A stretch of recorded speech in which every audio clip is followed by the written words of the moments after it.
What is happening out there, Roto Scouts football fans? Monday night. Welcome to the show, gang. How's everybody doing out there? How'd Sunday go? Pretty successful Sunday here. Nothing crazy, but a profitable Sunday. Hit the Josh Fields play pretty hard. That one worked out. A little too much Ramondre. Couldn't get over the top because I had a little too much Ramondre. A lot of Tyreek Hill. Landed in a lot of my util spots, or my flex spots. A lot of my wide receiver, one-off spots. Didn't quite get the points out of him that I needed, but successful day overall. Know we had some winners, people posting shots in the Discord. Always nice to see. So that was a plus. Congrats, Lone Wolf, I know, sent one. Congrats to him. Congrats to everybody else who managed to win one. Win a little bit of money. Cujo's here. What's up, Cujo? Want to wish everyone good luck. Not playing tonight. All right.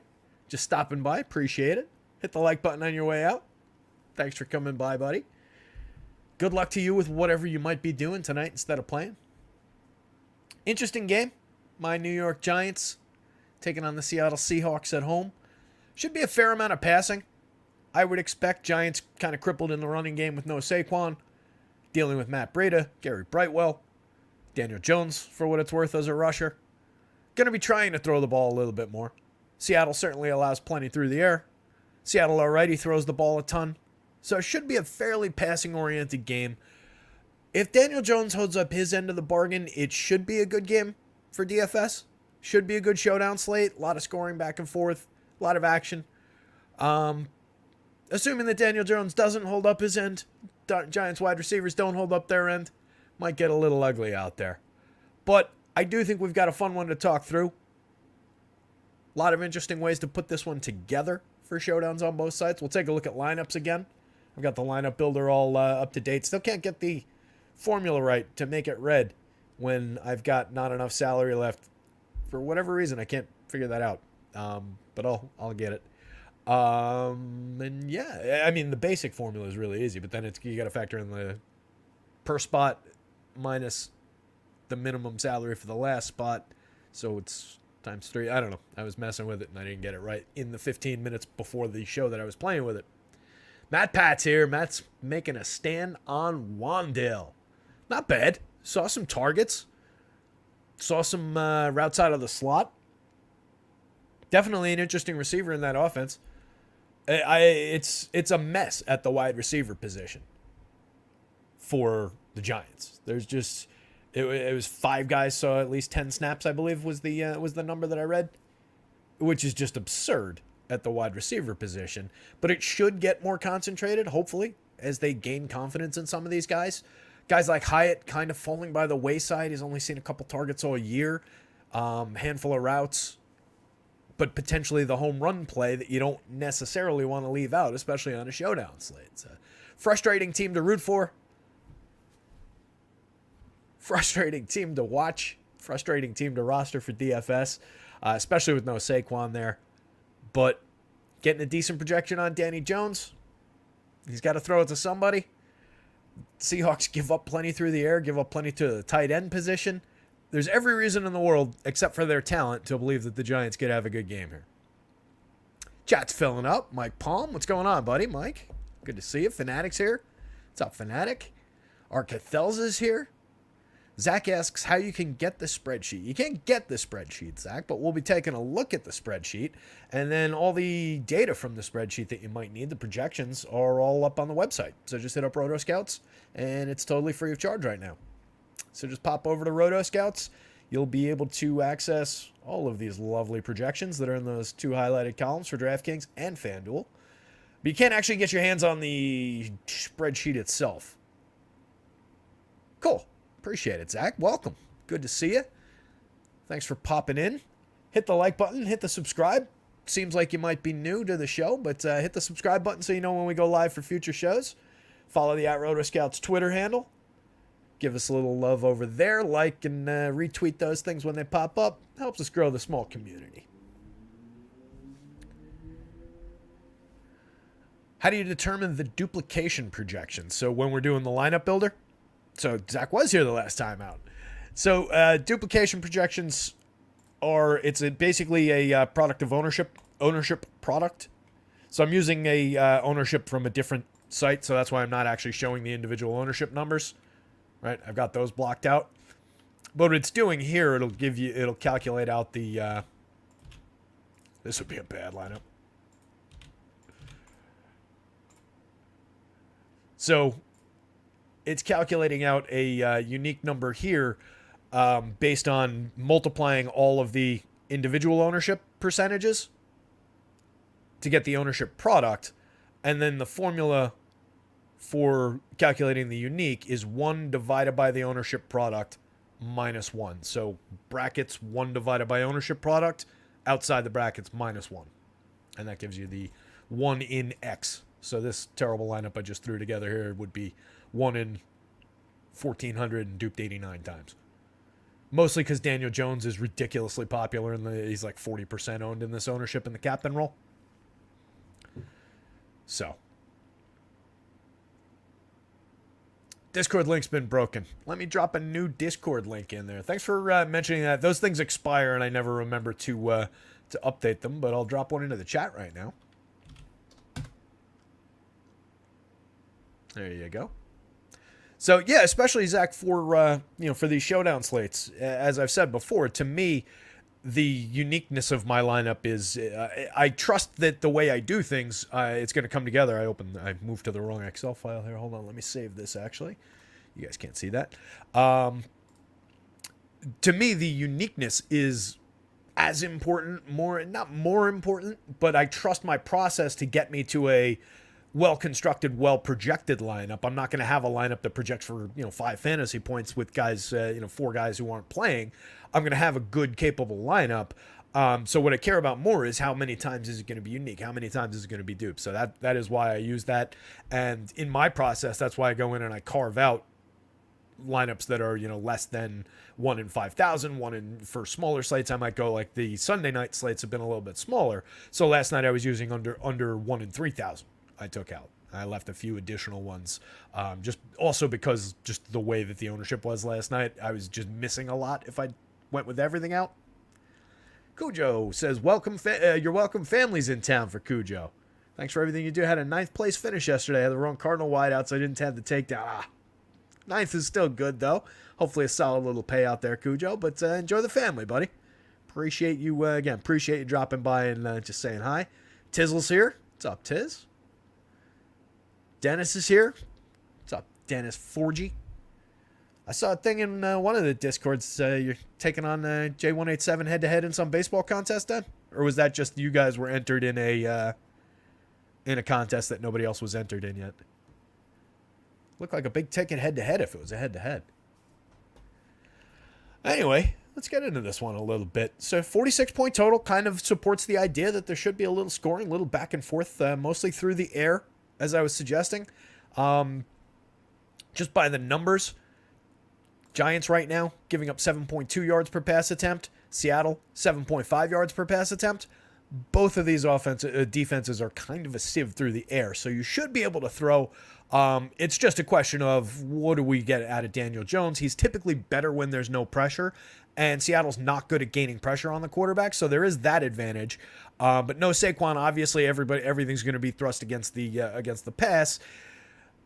We'll see. I just am not a big Daniel Jones believer. We got a good game out of him week 2, sandwiched around a couple of terrible games. This one, he projects well. The other two, the 2 bad games, he didn't project into the 20s. This game he does. It's a good sign for him. Kind of on the strength of the opponent. Not a lot of great receivers to work with. You can tell that I don't like this Giants offense, I think. But I do think there's good reason to go to Jones, to some of his receiving core. And at the very least, they do give you so many options that it creates kind of a natural spread through the options, and nobody's going to be crazy, crazy highly owned. Slayton will probably be the most popular of the Giants wideouts because he's the prime target, but Campbell sees a lot of looks. He just doesn't do as much downfield. Hyatt not getting any targets, but he's kind of the home run play. Wandell operating out of the slot, saw a bunch of targets. Seattle's particularly weak against the slot. They're also particularly weak against the tight end position, which could bode well for Darren Waller.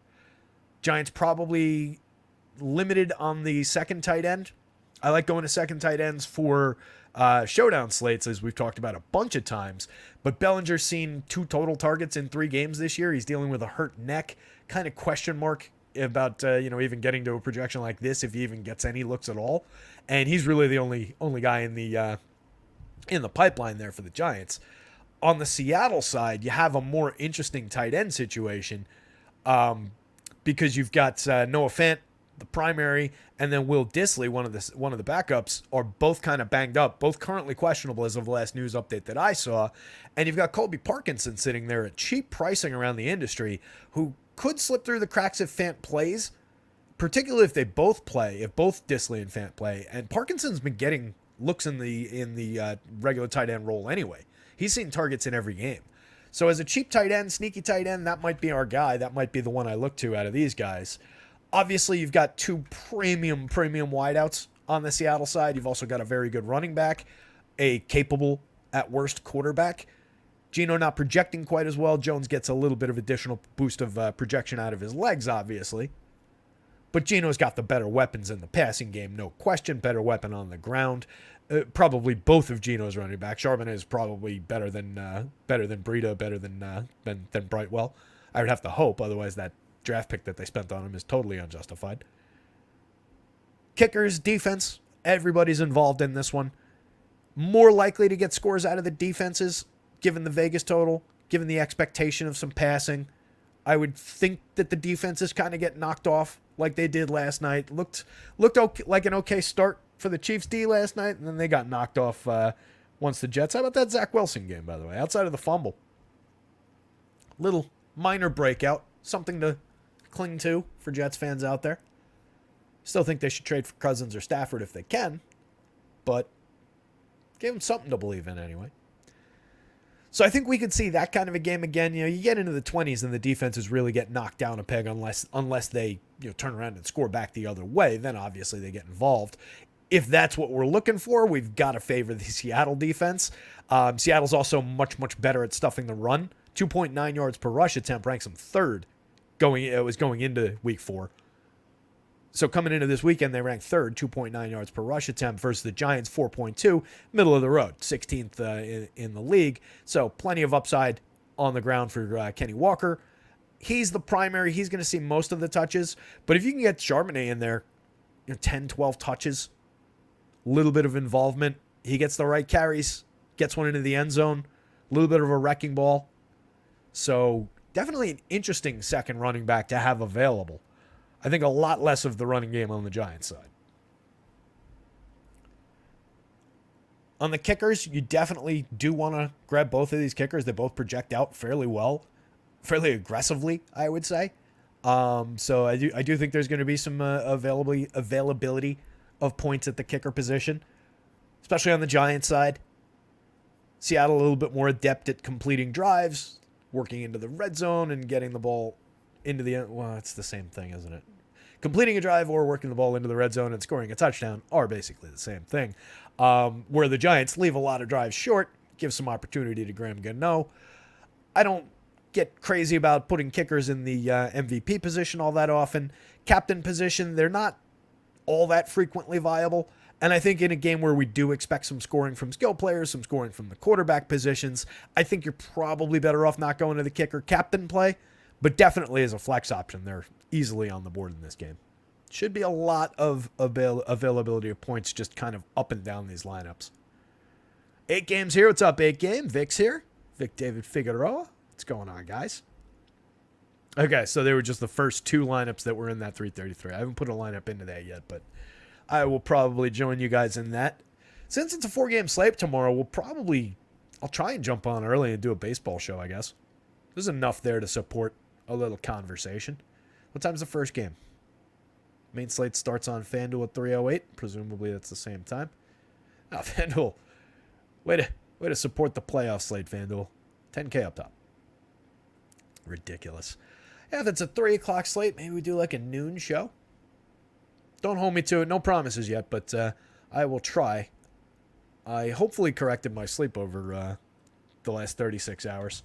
I kind of fought through yesterday. Didn't crash out and nap too much. Napped for maybe like 2 hours. somewhere around 5, like 5 to 7. Then got up and stayed up until like my 2 o'clock-ish, somewhere around there, and crashed and woke up today at like, 9 or 10 like a normal human. Or at least a normal human who doesn't have to get up and go to a job. But hopefully that's been corrected, so we'll have a little bit more time during the day. Dennis says he'll definitely watch the show if we have one. Yeah, that'll be, if I'm conscious, there will be a show. Let's put it that way. All right, fair enough. Dennis says, I heard you'll 100% be having a show tomorrow at noon.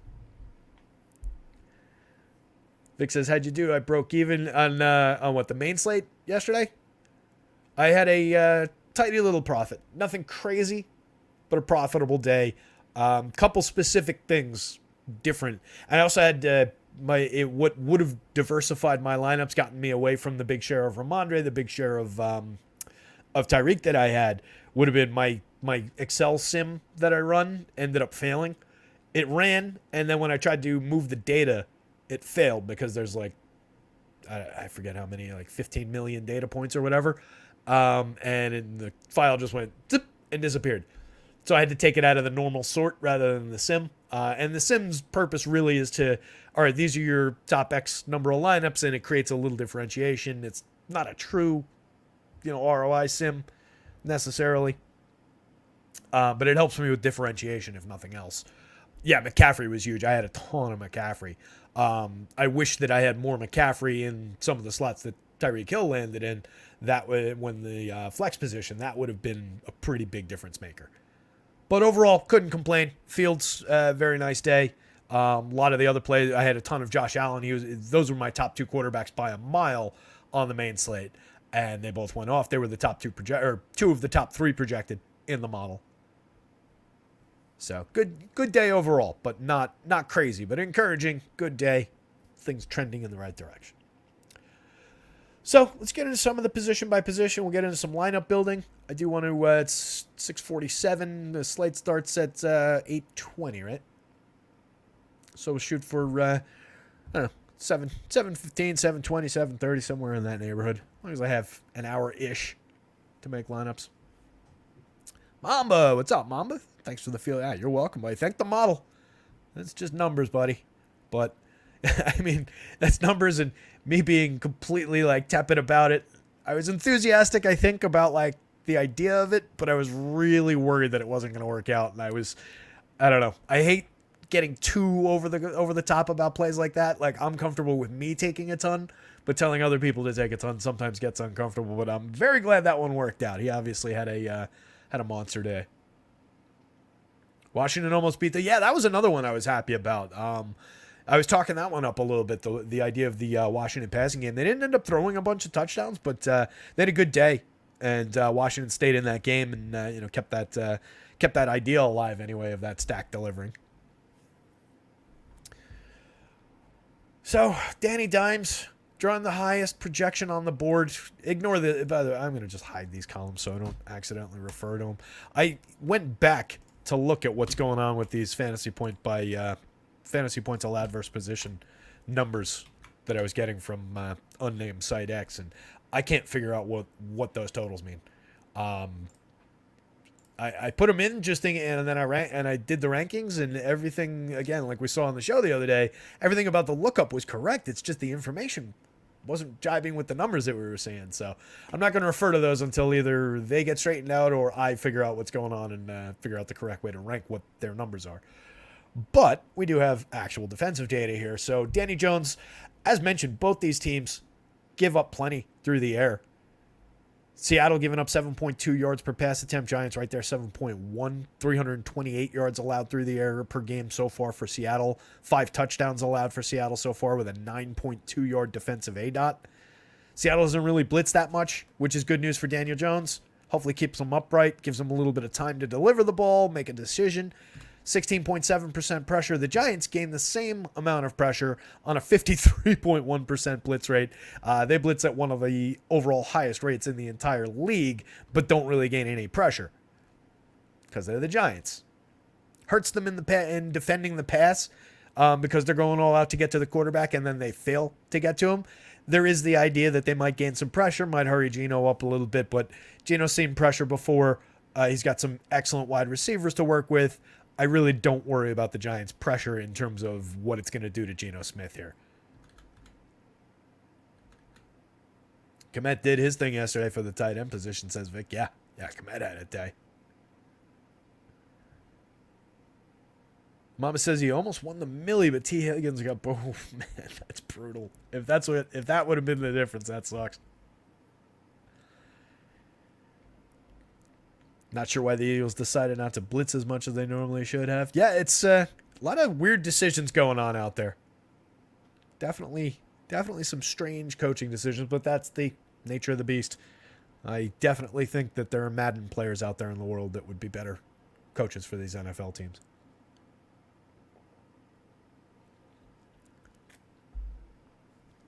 At least in terms of things like go, no-go decisions, clock management. The easy stuff.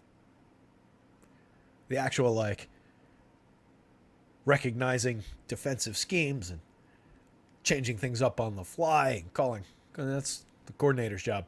I'm just here to manage the clock. So, Jones, 3 games, throwing the ball 32 times a game. Geno throwing the ball 34 times a game. Geno's racking up 245 yards. Jones only 187. Geno's thrown 4 touchdowns, only 1 pick. Daniel Jones kind of reversing those numbers with only 2 touchdowns and 4 picks so far. 7.1 yards per pass attempt for Geno, 5.8 yards per pass attempt for Danny Jones. Beating him in intended air yards, I'll give him that much. 7.3 intended air yards per attempt versus 6.6 for Geno, but Geno's completing 4.3. Geno's had 18 pass attempts in the red zone. They throw the ball a decent amount in the red zone. They've also, as I said, handed off to Charbonnet a handful of times in the red zone. Mama says actually recognizing NFL football. Yeah, that is an important part of the coaching game.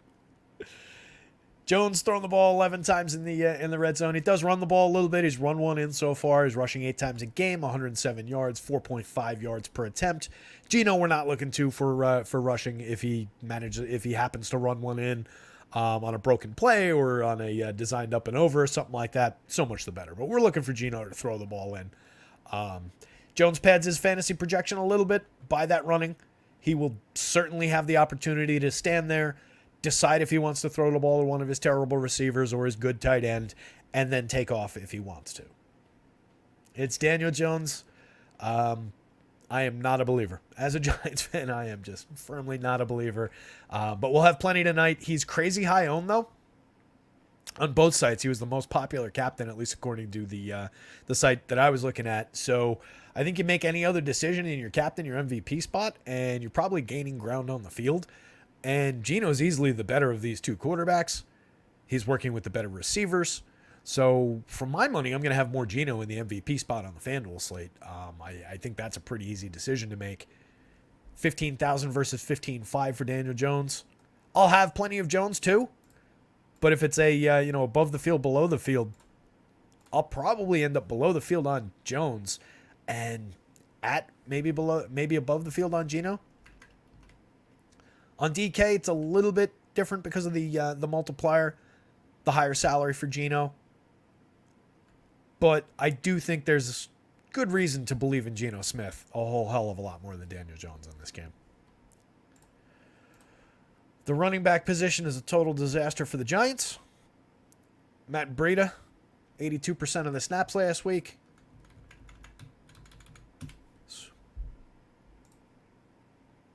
Where's his info here? I documented all the Giants' targets so I wouldn't have to look it up, and I forgot to put Breida's carries in here. Oh well. 82% of the snaps last week. 2.3 rush attempts per game. That doesn't matter. Just put in, here we go. 4.4 yards per rush attempt. 2.7 before contact. 1.7 after contact. Did not do much in the ground game last week in the absence of Saquon. The specific numbers: carried the ball 4 times for 17 yards. 4.3 yards per rush attempt. Did score a touchdown, which is key. for showdown purposes, obviously that's key.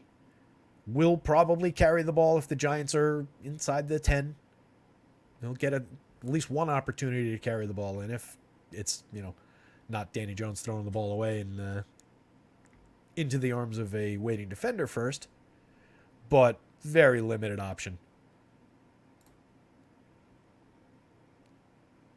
If I'm looking for a running back, it's coming from the Seattle side. I think I would roster either one of the Seattle backs before Matt Breida.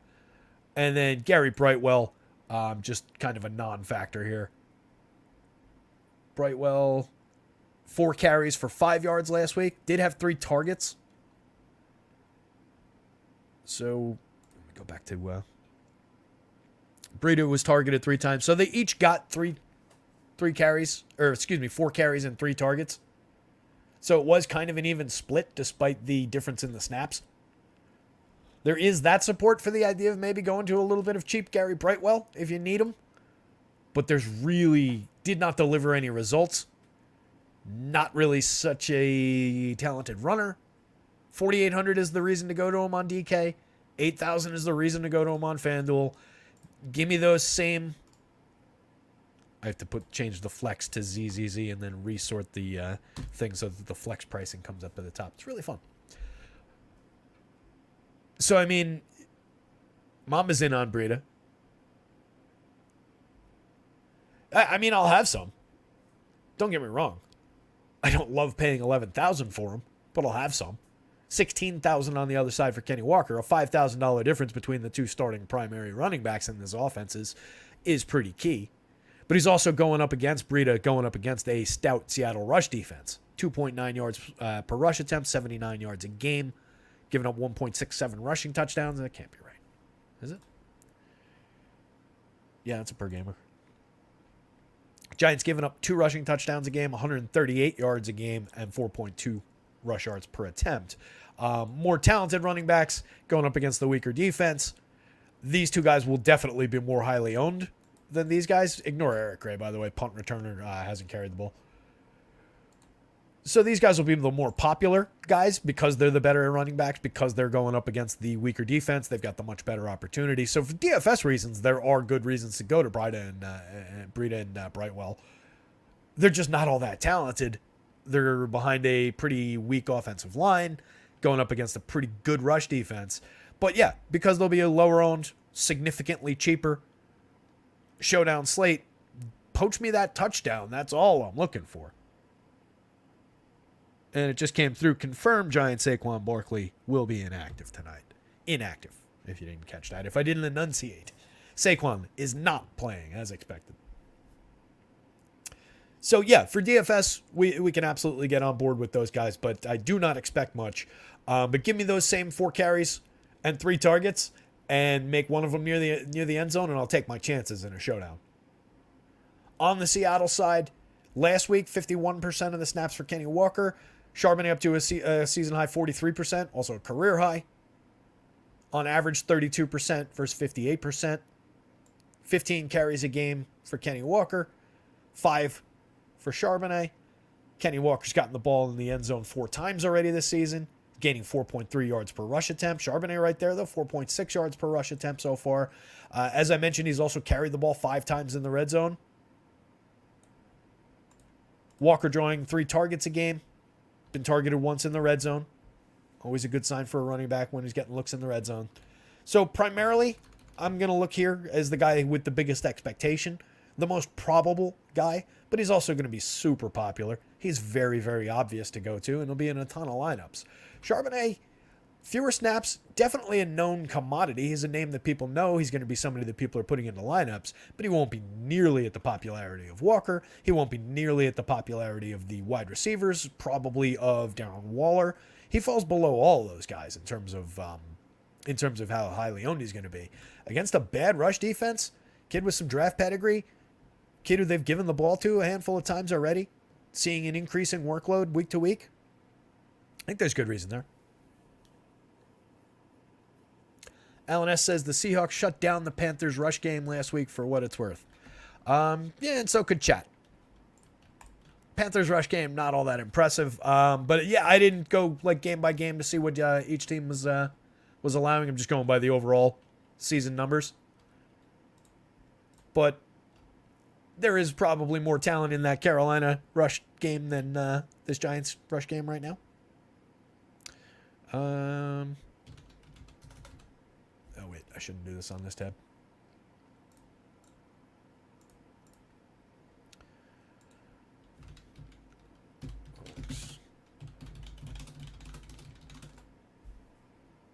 Let's see. Can I get that easily? No, I can't.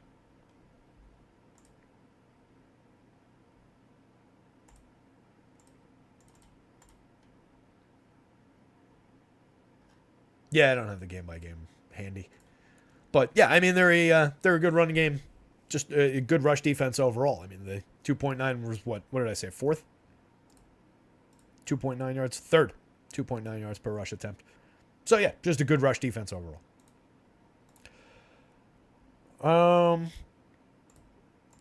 DJ, has he gotten any touches lately?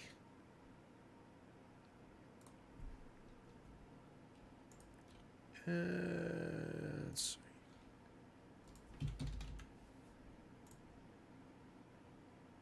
Just want to see if there's any viability here. 2 carries for 7 yards last time out. Did see a target. 3.5 yards per attempt. He's carried the ball in each game. Targeted 2 out of the 3 games. Not targeted in week 2. Week 2, he only carried the ball once. Not targeted. That was a 37-31 game.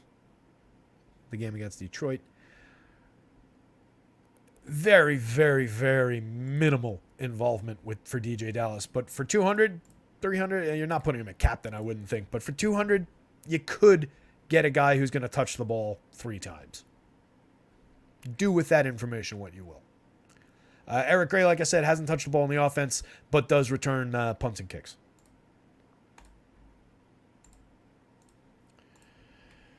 The receiving core. Let's get into this mess for the Giants. So I think we all know, and so does the entire industry, that you want Darren Waller in a lot of these lineups as your primary receiver for Daniel Jones. Overall, Waller targeted 7 times last week. Only caught 3 of them for 20 yards. Not ideal. Seeing 82% of the snaps, 7 targets a game, 20% target share, a 9.2 yard ADOT. Yet to score through the air, but they brought him here for a reason. They brought him here to basically be Daniel Jones' primary weapon in this questionable passing attack of theirs. Slayton's the top guy for route running. He's run the most routes on the team. He's also seen 5 targets week 1, 6 targets each of the last 2 weeks. Paris Campbell down here, less expensive on DK anyway.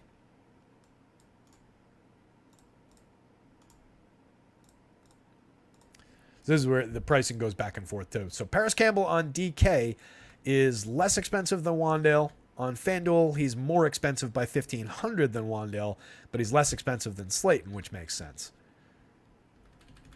Campbell got 4 targets week 1, 6 targets week 2. Isaiah Hodgins, $10,000 on FanDuel, way more than everybody else. $58.87. Hodgins saw 3 targets week 1, then 5 targets week 2, and then only 1 target last week. Wan'Dale came back last week. He's played 1 game. He got targeted 5 times on 10 routes run. All his routes were out of the slot, which is good news against the Seattle defense. They're weak against that, but he's only played once, and we don't know what to make of this 5-headed monster of a mess that they've got here. They've also got Sterling Shepard here, but he's not involved at all anymore, which means he'll probably score 2 touchdowns tonight the way they run things over here. Hyatt's run 42 routes this year. He's been targeted 3 times. Targeted once in week 1, twice in week 2. Wasn't targeted at all last week. Didn't see any snaps last week. 28% on the average. He does have a 30-yard ADOT. He's a home run threat. He's the downfield guy, but they're not throwing the ball to him at all. Part of that is probably on those 42 routes that he's run. There just isn't time for the route to develop, and Daniel Jones isn't confident or good enough to stand there and wait for it to develop. He's already taken off and running for his life at that point. But it's a really shaky DFS play at this point. 2,000, 3,000, He's probably not cheap enough. 7,000 on FanDuel could be a little cheaper. Definitely a dart throw. He'll be in some of my lineups for sure, but won't be in as many as the first time they were on. Somebody was mentioning the Giants getting way too much TV time. Fully agree. It's the New York market. There's nothing you can do. They're going to be on TV a fair amount of the time. But yeah, it seems like they've been in a primetime game like every week so far, which is kind of embarrassing for being a Giants fan. But yeah, Giants and Jets get a lot of primetime attention, obviously, the New York market. And same for a lot of these teams. Dallas will be in the, they're actually good, but they'll be in a lot of primetime games. Chicago. Anyway, so total mess at wide receiver for the Giants. My favorite two plays are probably Slayton and Wandale. I think that's where, volume-wise, it's probably Slayton, Wandale, and Campbell are going to get the most volume. I think you get bigger play potential out of Wandale than Campbell, and then Slayton's just kind of their nominal number one. In terms of red zone targets, 2 in the red zone for Waller, 2 in the red zone for Hodgins. He was getting looks in the red zone last year. And then 3 for Campbell. Campbell's got the opportunity to work underneath a little bit. He's got a 3.8 yard ADOT. Wandale a 4.2 yard ADOT. A little bit deeper looks for Hodgins. And then Slayton a little bit more downfield with a 14.1 yard ADOT. 6.41 yards per target. Seeing 17% of the targets overall. Campbell 16% of the targets. 5 and 6 a game. I read off each game by game targets on there. So mixed bag, but definitely, like I said, it'll lower the overall ownership. There won't be concentrated ownership too much anyway on any one of these guys. So you can create at least a little bit of a rotation, mix and match your way through the Giants receiving core at worst. Daniel Bellinger, not really involved. He's dealing with a neck injury. He was limited in practice through last week. So 1 target in week 1 and 1 target last week and 0 targets in week 2. Out there as a blocker primarily. 60% of the snaps last week, 54% of the snaps on average. They might call his number for $200. And that is the kind of play that I do like to get to. It's a major difference maker if they call his number and it happens to be in the end zone and he happens to get a good pass from Daniel Jones and happens to come down with it. There's a compound number of things that need to happen there, but it's possible. Not getting many looks, though. I prefer the tight end situation on the other side. Giants notoriously bad against the tight end position. Nothing about that has changed this year, giving up plenty of fantasy points, giving up plenty of yardage. They're going to be keying in, for what it's worth, on DK Metcalf and Tyler Lockett for sure. They won't have any success in doing that. The 1-1A, one of my favorite 1-1As to go to in football. Oops. 6 targets a game so far from Metcalf, 7 targets a game for Lockett. Metcalf scored once, Lockett scored twice. In terms of the depth, 13.8 yard ADOT and a 10 yard ADOT, so they're both getting targeted downfield. Red zone looks, those are the 2 primary weapons in the red zone for this team. 3 targets already for Metcalf, 6 already for Lockett. They're just looking for these receivers as the thing that they do. They throw the ball 60% of the time. They're looking to hit these receivers as often as they can. 2 big weapons. They're going to be popular. What's the pricing? 13 and 12. I would imagine that Lockett probably gets a little bit more popular than Metcalf, just given the pricing. But it's going to be close. And it should be close. You can create unique combinations with either one. You've just got to pay attention to what else is in your lineups. But I think both of them are viable weapons in the captain spot on DK. Both of them definitely weapons in the MVP spot on the FanDuel slate. Good way to get away from Daniel Jones ownership in the FanDuel slate in the MVP spot. Plenty of reason to believe in these 2 skill players. Jackson Smith and Jigba saw 44% of the snaps last week, 52% on average. Seeing 5 targets a game, hasn't scored yet. Not really much action downfield. 14.6% of the targets, but only a 2.7 yard ADOT. Against the Giants, could catch the ball and do something where they catch it underneath and make something happen.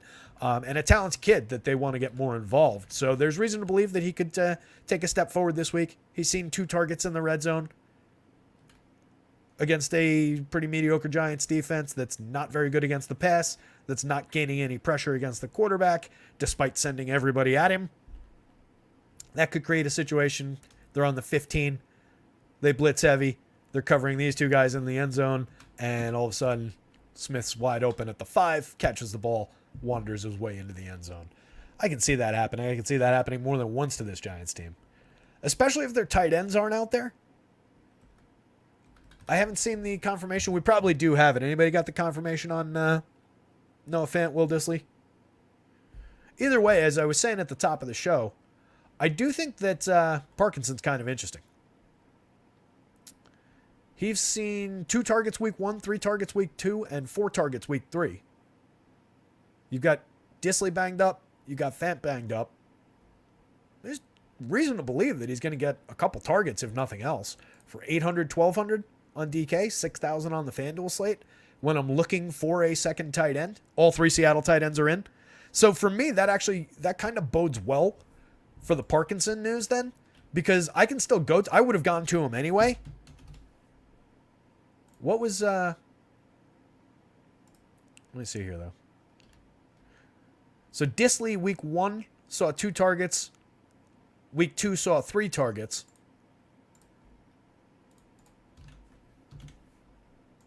Fant, who did win me a bunch of money last year. Fant was out week 1, but he played week 2. He saw 4 targets week 2. So they all were in the offense week 2, and Parkinson still got 3 targets that week. So I think you can go to either one of these guys, and I kind of favor Parkinson over Dissly as the second tight end. Fant will be the primary. But as the second tight end, I kind of favor Parkinson there. I like the price, and I don't necessarily know that people will go to him instead of Dissly if they're looking in that direction at all. They'll both be crazy low owned. And they're just mix-ins. They're not guys to be your highest owned player by any means. But spread across 150 lineups, a few shares of him definitely are going to be involved in my lineups. Jake Bobo, 200, 300. One of my favorite new names in football. 5,000 on the FanDuel slate. And I say my favorite new names in football because I literally just learned about him a little while before the show. Saw 2 targets last week. Caught a ball for 5 yards and a touchdown. On a showdown slate, as the last man in for $200, you do worse. You could certainly do better. You could probably do worse. Is he going to be on the field at all? Is he going to see a target? Who knows?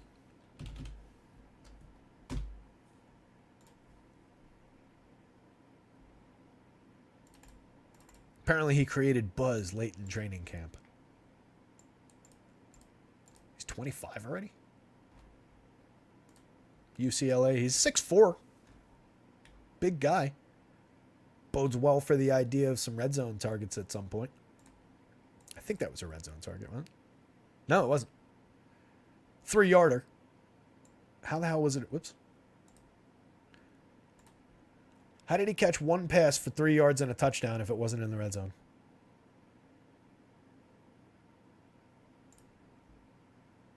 I'm not going to worry about it. Oh, probably because he's not on that one. That advanced stats tab has a minimum. Who the hell knows? That's why Jalen Hyatt isn't getting some of these stats, because they've only targeted him a couple times. So there's a minimum in there somewhere. But, yeah, again, just a very minor mixer at best who might get the ball once. But a lot of weapons on the Seattle side to work with. There's a lot of weapons there's a lot of guys on the Giants side to work with. I would probably stop pretty short of calling them weapons. There's a lot of guys, a lot of bodies, a lot of guys who are going to get snaps. Little lineup builder.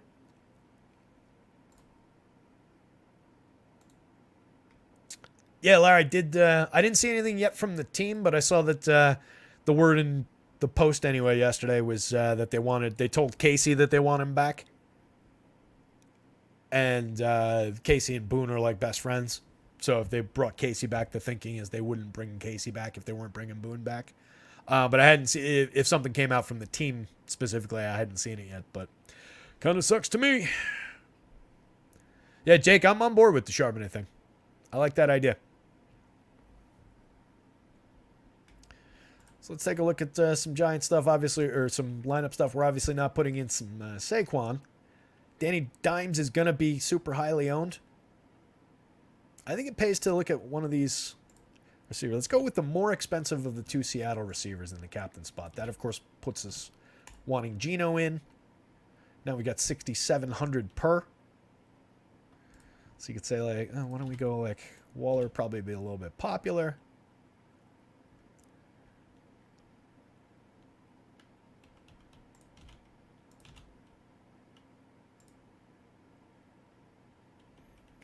Waller and Geno kind of makes sense to me. Even if the Giants aren't scoring, like, both of these things are probably going to be involved. A lot of, like, mid-drive it between the 20s action. Both of these guys get involved. And you can do that without Daniel Jones if you're thinking of a Giants not scoring kind of a narrative. Supports the idea of not playing the Giants running back in there with them. And then we can look into where's Charbonnet. There he is. You got like Charbonnet, and then you've got a monster 12-2 left. So you do basically anything we want. Shit. How did I spend that little?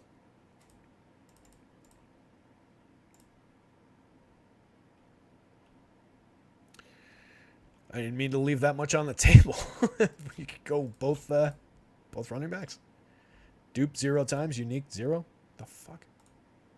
This is not. Something's wrong with the ownership thing.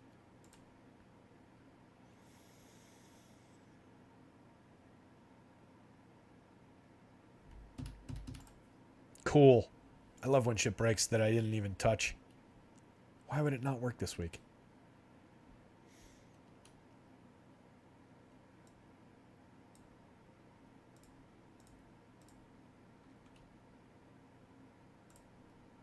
Yep, that's not working. Ownership, ADG.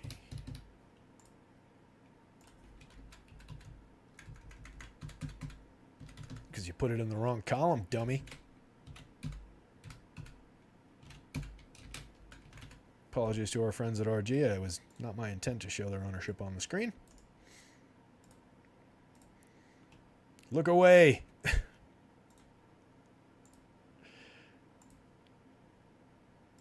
So that one's going to be due 45 times.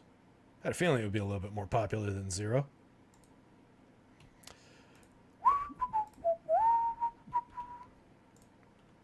There's got to be a quicker way to do this, but I don't know all the key commands.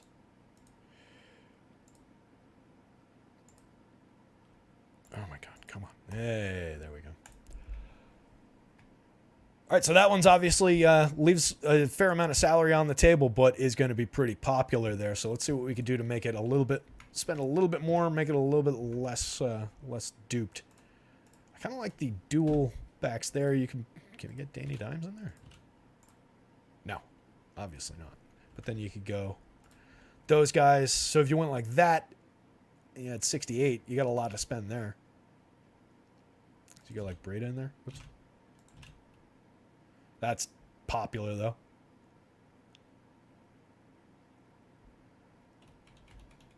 So maybe we need to get more unique at the captain position.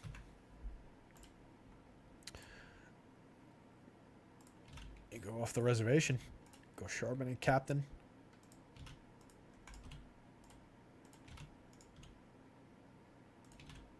Oops. 72. 75. Just say 16 times. With Charbonnet captain. If we took him out, it's 76 a captain. You go there, you could go with like a Myers captain. That gets you down to 7. That's viable.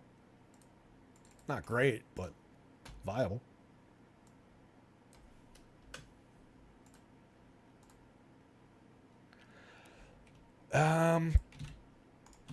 This is just going to be stupid popular. So, like, what's the best way to put together a Giants lineup with Danny Jones in the captain spot? Paris Campbell. Well, both of those guys. Leave out Darren Waller. 10-9. Plenty to spend. I think leaving salary is probably the easy path. Like that's going to be, yeah, way too popular. There's no real easy way to lower popularity on this version of it unless you just went like super low owned. Like, and just left a ton on the table. And that one's 9. And I mean, look how much lower that projection is than what we were looking at before. Those were in the 70s somewhere. We're going Giants heavy, obviously, in that version.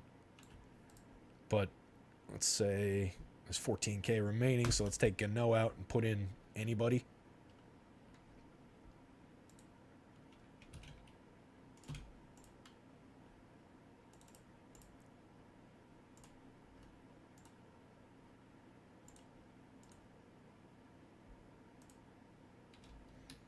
Is not using the right salaries? Oh, yeah, it's 14. I was looking at Saquon's. So that one's 17. If you put Lockett in there, it just shoots right up. You still got tons and tons of salary left. It's easy to put lineups together. It's just getting to unique things in this one is a little challenging. What about a Waller captain? You would want Danny. You would want Gino. Let's say Smith and Walker goes with him. Now we're getting interesting on the salary. Can't play the Giants D with that necessarily. You go to one of these guys, like you go to our Colby Parkinson play. That keeps you way cheap. Gets you down to 10. Still a lot of dupes.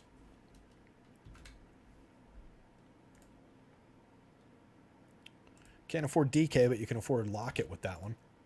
16. I'd rather play this one probably and take the extra dupes with the better chance of getting there. Right? What was the other?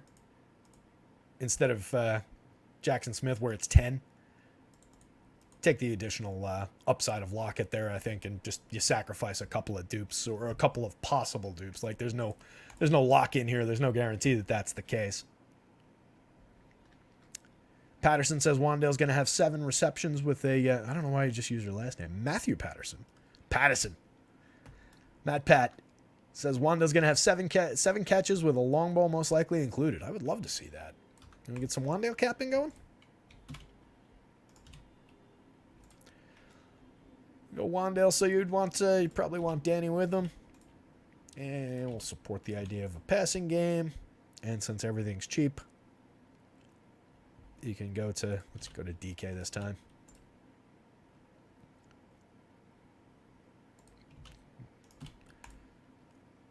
And 12-5 again. Both kickers. Both kickers, both defenses rarely comes through historically. You can go like Charbonnet. Everything, you can afford anybody here. Hey, that one's unique. Wandale, Captain, Daniel Jones, Gino, DK, Jason Myers, and Charbonnet. That's not a bad lineup. I mean, it's not a great lineup, but in terms of could that win? That could win. That could absolutely win. We finally found one that's not crazy duped. Matt says that's the one. Nobody play that. I'm going to go to DK and put that in. And nobody tell anybody that we did that, because I'm pretty sure you're not supposed to. FanDuel. A lot easier. Now watch, I'll struggle putting together FanDuel lineup. So I want to probably, not avoid, but probably going to be below the field on the Daniel Jones, at least on the ownership that I saw in the MVP spot. But let's go like Darren Waller MVP. And we'll put Danny down here. This flex ownership is what it is. So if you go Waller, Danny, and Gino, leaves you with 9,000 per spot. So we're working in like this territory, which is totally viable because most of the Giants receivers are in this territory. Like you could have Wandale. This Giants receiving core makes everything work because of this stupid broken receiving core. So you can go Wandale and anyone outside of like Lockett Metcalf. You wouldn't necessarily want to have Gino without one of his receivers. But actually, wait. Could you do Wandale? And yes, you could easily. You could do Wandale and you fall short of that. But if you didn't go to Wandale, let's see. Is anybody else cheaper? Okay, so this gets a little interesting then. Trying to get to one of the premium wideouts with them is tough with all three of these guys in the lineup. Anybody else from the Giants passing game at captain? Other than Waller, you probably get to essentially any combination that you want. Maybe not Hodgins, and I just don't like him at that price, given that they only targeted him once last week. But, like, let's say we'll go with Slayton, the most obvious guy. If you want Slayton, Wandale leaves you 14-5, and now you can have either one of these guys. 4 times, not bad. That's playable. Need probably touchdown dependent on Slayton, and then you'd probably need Wandale to have like a decent game, but maybe not. Maybe Danny Jones runs one in. Trying to think of like the way that this succeeds without Daniel Jones being more valuable than these two guys. That's the problem. It's more difficult on FanDuel for that factor because you don't have the salary multiplying. So there's no, all right, this guy gave me this, but it only cost that. I mean, there is, but not because of a multiplier. So it skews it a little bit in terms of how those come together. Let's do another one. Let's go, let's say you wanted to lock it MVP. Whoops. Not his price, though. His name. And then you would want Geno in there. And say Gano. And we'll think that the Giants are just going to suck. Can you do... What's the Seattle wipeout look like? So you can do any of these. You go the double running back. Lockett, Geno, both running backs, and Graham Gano. That's duped a lot of times, though. If you wanted to go to our guy Parkinson, that gets it down a little bit. Cuts that dupe in half anyway. Leaving $2,000 on the table. You could swap out Gano for a different Giant. Say you wanted Wandale instead of Gano. There you go. Now we're working. That's not awful. What happens with it if I put Charbonnet back in? Got the money, right? 7. These are workable. No reason to believe that the Giants are going to hang in this game. Who's the best Giant you could put in here? None of them, really. So let's see. If we wanted to go Darren Waller there, you could take Charbonnet out. So you can go Lockett MVP. That leaves the minimum, though. Is there a minimum guy? I don't think there is. I don't really think there's a dead minimum guy. The dead minimum guy, maybe, that would have a chance would be their third tight end. And that would be like if he got the one target that might have gone Bellinger's way, if Bellinger's neck didn't hurt. And that is just way too compound factor for me. But if you went, instead of Kenny Walker, if you went with Charbonnet as the running back from the Seattle side, now you've got everything. That puts everybody back on the board from Metcalf down. Right? So you could go... Oops. This will be popular, of course. That's duped 40 times. But let's say you didn't do the most obvious thing. What if you went with the kicker? 25. Went with the D, another 25. Jackson. 29. So no matter what you do, this configuration, because you've got Waller in there, is a little bit popular. If you went with that, you can get it down a little bit. Just because Colby Parkinson's. I mean, that's somewhat artificial because we're, obviously throwing the big dart of Colby Parkinson has to get involved a little bit there. And it's still going to be duped 7 times. So, just some interesting stuff about how these things come together. What to look for when you're building these lineups. What to think about with, if I put this guy in, what is it going to do to the probability that I take a winning profit from $1 million to a few $1,000s, which is really, really key with these showdown slates. If you're going to play them all, if you're going to, really fire away at them at the right approach, you've got to maximize your wins when you make them. Thank you, Larry. Larry says it's 7:30, by the way, before you go nuts the last 45 minutes before lack. I appreciate it, buddy. Patterson saying Bobo. I forgot about Bobo. Does anybody remember? That was on the minimum. Does anybody remember the Howie Mandel movie, Walk Like a Man? Where they found him, he was lost as a baby and he was raised by wolves. Even with Bobo in there, it's going to be duped 4 times. Still leaves you 8,500 though. So can we get to that? Was the one, right? Yeah. So that one will be if you go Lockett, Geno, Waller, Kenny Walker, and Jake Bobo, it'll be tied 7 times if Jake Bobo happens to score 2 touchdowns tonight and win the slate. Could be a wild card for sure. Absolutely.